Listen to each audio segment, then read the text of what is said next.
Hello everyone, I'm Leon Thomas Lewick. Here's your political news roundup for Monday, October 31st. Leading Republican presidential candidate Herman Cain is denying and downplaying sexual harassment charges. Cain told the National Press Club that harassment charges filed when he was head of the National Restaurant Association were, to use his words, a witch hunt. He said an investigation at the time cleared him, and he blasted the political organization for re-raising them now using anonymous sources. NBC News reported today that one woman did receive a cash settlement from the Restaurant Association in the case, which dates back to the 1990s. Cain said he was unaware of any settlement. He added he hoped it was not for much money since the charges were not true. Overseas, Palestine is now an official member of UNESCO. That's a United Nations subsidiary organization. Its members voted today to make Palestine the 195th full member.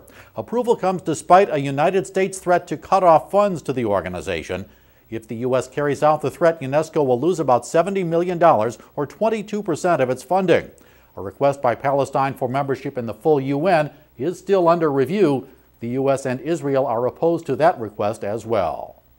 It was support from NATO airstrikes that helped rebels in Libya drive dictator Muammar Gaddafi from office, but a NATO official said today the organization has no plans to do the same in Syria. Secretary General Anders Rasmussen said NATO has no intention whatsoever to intervene in Syria.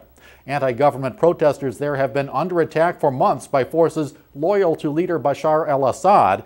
It was Gaddafi's use of his air force against civilians that triggered the NATO intervention.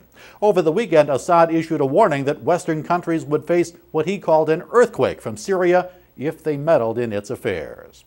That's your political roundup for Monday, October 31st. I'm Leon Thomas Lewick. Stay logged on to rttnews.com for more on these and other political and financial news stories throughout the day.